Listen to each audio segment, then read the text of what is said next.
quand même beaucoup de choses d'actualité auxquelles il faut répondre, et n'a pas le temps d'entreprendre un travail de fond. Et à ce moment-là, on dit qu'il y a une deuxième structure qui peut être mise en place, un conseil économique et social avec les commissions, les partenaires, pour faire une élaboration programmatique. Instance de contrôle. Presque tous les textes veulent un comité des sages, un comité éthique pour le respect constitutionnel qui est même plus fort que la souveraineté des décisions du CNIR, c'est-à-dire qu'il y a des règles que le CNIR n'aura pas le droit d'enfreindre, même dans un vote majoritaire, des règles qui seraient dans les statuts, et il y aura un comité des sages et un comité éthique pour les faire respecter. Les travers dénoncés, je dois aller, mon animateur. Les travers dénoncés sont le cumul des mandats, le parachutage, le manque d'exemplarité. On a discuté des règles nationales. Quasiment tout le monde est pour maintenir des règles, la règle que la décision se prend au niveau de l'instance concernée.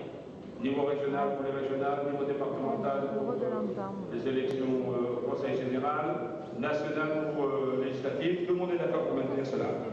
Les modalités de désignation, par contre, sont laissées à l'initiative des structures locales ou départementales et régionales, et il a été émis l'idée qu'il pourrait y avoir une grille de référence nationale, ce qui n'existe pas, par exemple, dans les statuts des Verts actuellement. On a parlé des différentes modalités de vote pour désigner les candidats, qu'il faut expérimenter, vote préférentiel, vote par ordonnancement, tirage au sort, vote sur candidat, c'est la méthode socio-pratique. Nouvelle pratique militante. Encore une fois, on a rappelé les règles éthiques et leur traduction concrète en application. Sur le non-cumul, les gens veulent qu'on aille plus loin, mais surtout, il faut réfléchir comment appliquer, si on met les règles de non-cumul dans nos statuts, comment la nouvelle structure pourra-t-elle les appliquer? Parce que c'est aussi ça le problème. Ça apparaît aujourd'hui dans le règlement intérieur des Verts. La question est comment l'appliquer? Et comment l'appliquer? Aussi la parité homme-femme, c'est dans les statuts des Verts, mais souvent on se réveille trop tard au moment des élections et on s'aperçoit qu'il est trop tard pour revenir en arrière. C'est comment donc réfléchir au nouveau statut pour que la parité puisse s'appliquer à toutes les élections et pas simplement celles qui sont par liste ou à la proportionnelle. Favoriser la transmission des expériences, droit à l'expérimentation, dialogue en ligne, 89% des réponses du questionnaire, création de maisons d'écologie et des lieux d'échange, 83% des réponses du questionnaire, création de cafés de l'écologie politique, 70% des questionnaires, des réponses du questionnaire. Alors maintenant, je conclue. La question des délais. Tout le monde va en finir au plus vite. De dire, bon, il faut quand même maintenant, ça fait un petit moment qu'on est ensemble, donc il faut que les assises en novembre, on décide. Hein, donc ça, c'est le premier constat. Décidons une structure en novembre. Mais en même temps, beaucoup disent, sur toutes ces questions, on n'aura pas le temps de les résoudre d'ici novembre. Donc toutes ces questions, toutes ces nouvelles pratiques, il faut une structure souple et évolutive, de telle manière que nous puissions y réfléchir tous ensemble. Donc, réussissons en novembre, mais donnons à notre nouvelle structure un caractère évolutif pour qu'on puisse le temps de travailler tout cela ensemble. Et puis, pour finir, moi qui suis un vieux routier, enfin non, je suis depuis longtemps chez les Verts, et bien je retrouve avec Europe Écologie le débat sur des questions, les nouvelles pratiques, comment faire et tout ça, des nouvelles pratiques. Et ce débat, ça me rappelle les années quand j'ai adhéré au Vert, c'était le débat il y a 20 ans. Donc merci à Europe Écologie de cette à des valeurs qui ont pu.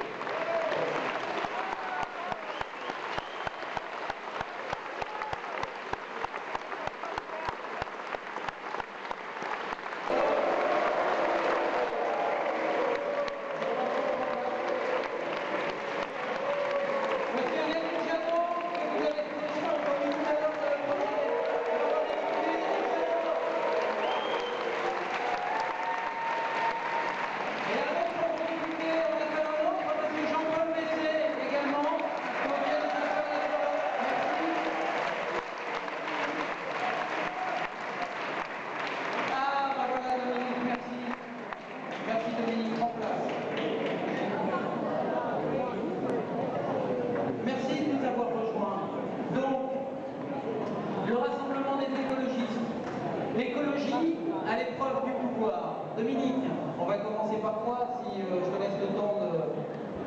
Oui, parce que pour le pouvoir, toi, t'en as eu une expérience, t'en as eu une longue expérience, notamment sur une séquence de gauche plurielle. Et donc, l'écologie à l'épreuve du pouvoir ou à l'épreuve des pouvoirs. Merci Pascal. Pour dire les choses clairement, on a préparé et on s'est rendu compte évidemment qu'il fallait tout de suite aborder cette question tout à fait préoccupante parce que le pouvoir prend des formes extrêmement variées et dans cette salle, nous sommes nombreux, très nombreux, à être déjà confrontés à l'exercice du pouvoir et à être très conscients du fait que notre crédibilité pour 2012 se joue déjà aujourd'hui dans notre capacité, notre crédibilité à exercer le pouvoir sous toutes ses formes, là où nous sommes en responsabilité. Même s'il prend des formes très différentes, il n'y a pas grand-chose de commun au quotidien dans la relation qu'un maire peut avoir avec les habitants, cette relation du quotidien, de l'exigence, du doute, du débat direct, et dans la relation qu'ont les conseillers régionaux, qu'ont les parlementaires, avec des partis, des groupes de pression organisés. Ça n'a pas grand-chose de commun, effectivement, de construire la relation du quotidien avec les habitants d'une ville et de construire des rapports de force au sein d'une assemblée entre des groupes politiques ou de négocier des dossiers sur la base, effectivement, d'un rapport de force au sein d'une assemblée qui ne correspond pas forcément au rapport de force qui existe dans la population. Alors le pouvoir, d'abord, on y est déjà. Mais chacun l'aura compris, quand on parle de l'écologie à l'épreuve du pouvoir, on pense aussi à 2012.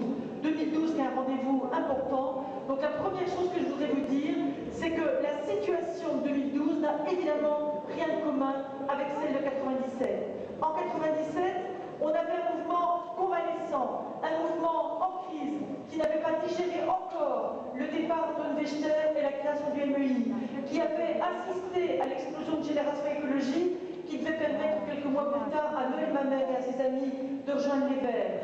On n'avait pas du tout été préparé à l'idée de la dissolution de l'Assemblée nationale et on a travaillé dans un climat d'improvisation, d'absence de consensus qui ont pesé évidemment très fortement sur la suite.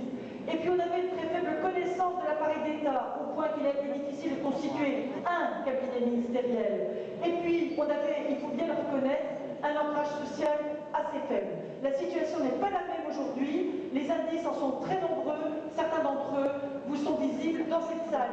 Les intellectuels reviennent, les partenariats se nouent ou se renouent, et je voudrais évoquer ici les stages généraux de l'écologie et de l'emploi qui vont être importants pour un dialogue de fond avec les syndicats et avec les entreprises, mais aussi des réseaux militants revivifiés, regonflés par les belles victoires des européennes et des régionales. Alors on a 2 ans pour se préparer, 2 ans avec, je dirais, dans des conditions bien meilleures que la dernière fois, un très fort consensus entre nous évidemment, j'ai pas de doute là-dessus, on sera prêt. On aura le meilleur programme, on aura la meilleure équipe, on aura peut-être même le meilleur accord de gouvernement avec nos partenaires. Mais le défi n'est pas réellement celui-là. D'abord parce qu'il faut que la gauche gagne, et il faut qu'à chaque minute, on se souvienne que c'est le préalable. On ne gagnera pas si la gauche perd. On n'est pas totalement sûr de gagner si la gauche gagne, mais on est sûr de ce qui se passera si elle perd. Pour nos luttes.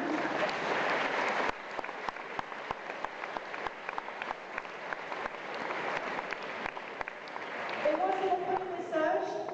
Nous ne sommes pas seulement responsables du poids des écologistes dans la gauche, nous devons prendre notre part de la reconstruction de la confiance entre les électeurs et les partis, parce que le chantier de l'alternance, c'est d'abord des dynamiques, des contenus, des alliances, et c'est aussi notre problème. On n'a pas à sous-traiter ça au Parti socialiste. Et puis, la deuxième chose,